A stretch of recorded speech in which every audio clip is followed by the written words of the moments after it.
뭐 하는 거냐 이게 지금. 부동산 그렇게 많으면서 석탄 발전소를 짓고. 저도 파시스트가 되고 싶지 않은데 네. 기후 생태 위기가 훨씬 더 긴급한 위기라는 거.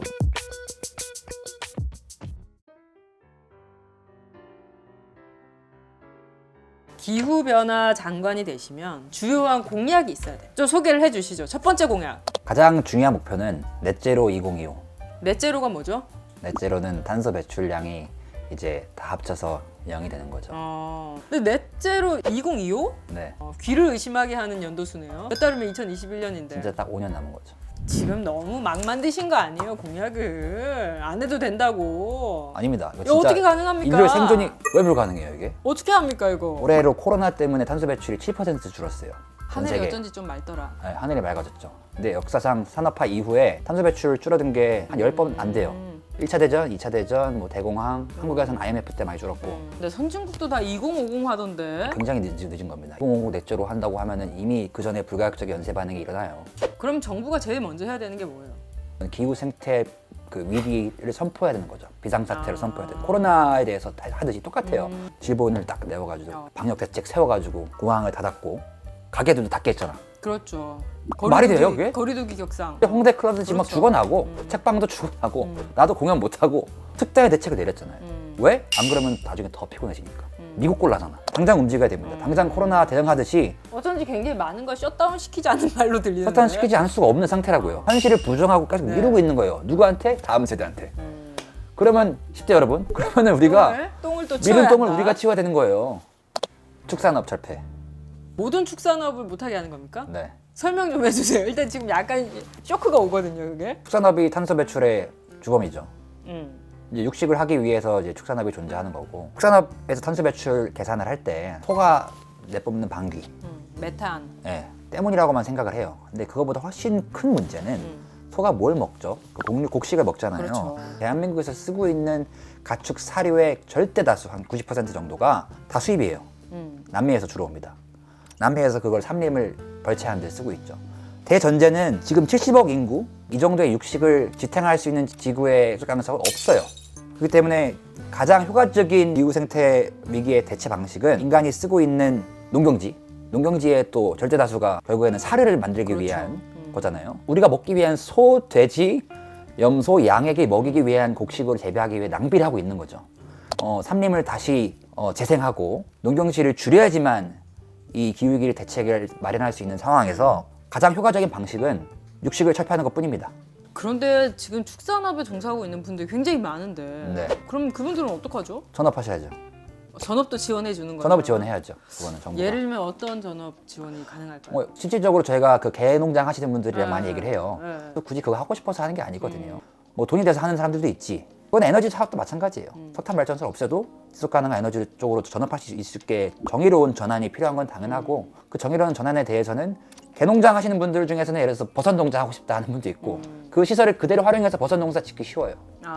그런 식으로 뭐 소농소 하시는 분들, 뭐 도축장 하시는 분들 어떻게 할지에 대해서는 그 산업 특성에 맞는 전업 대책이 이루어져야 되는 거고, 근데 그거는 축산업뿐만 아니라 모든 산업, 우리가 그런 거를 좌초자산이라고 하죠. 이미 망한 거예요. 그냥 이거 실수라고 인정해야 돼요.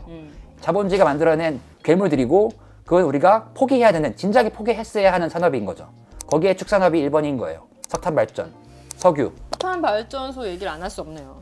가장 크죠, 이게 사실. 다 이제 그만해야 됩니까? 다 그만둬야 그만해야죠. 됩니까? 제발 좀 그만했으면 좋겠어. 전력량을 근데도 감당할 계속 수 짓고 없다고 있어요. 하는데 다들 그러면 전력량을 수가 감당하는 게 중요합니까? 지금 기후 생태 위기가 중요합니까? 없- 아니 그러면은 이거 문명의 존속이 중요합니까? 전기를 더 쓰는 게 중요합니까? 아이폰도 충전 못 해요 그러면. 안 해도 돼요, 그러면. 아 쿨한데? 이 불편함을 감수할 수 있는 게 우리가 준비가 돼야 돼요. 이게 가장 중요한 건데 아까 얘기하다 끊긴 게 탄소 배출 2030 절반을 우리가 모든 국제적 합의라고 얘기했죠. 그게 실제로 뭘 뜻하냐를 아무도 생각하지 않죠. 2030까지 절반 하려면은 올해 7% 줄었잖아요. 7% 준 거를 10년 동안 해야 돼요. 그러면 딱 정확히 52% 줍니다. 그 말은 즉슨 코로나 상태로 우리가 10년을 살아야 돼요. 벌써 답답하죠. 경제적인 타격이 일단 엄청날 것 같아요. 무조건 감당해야 돼. 왜냐면은 기후 생태 위기에서 올 경제적 타격이 그 무엇보다 커요.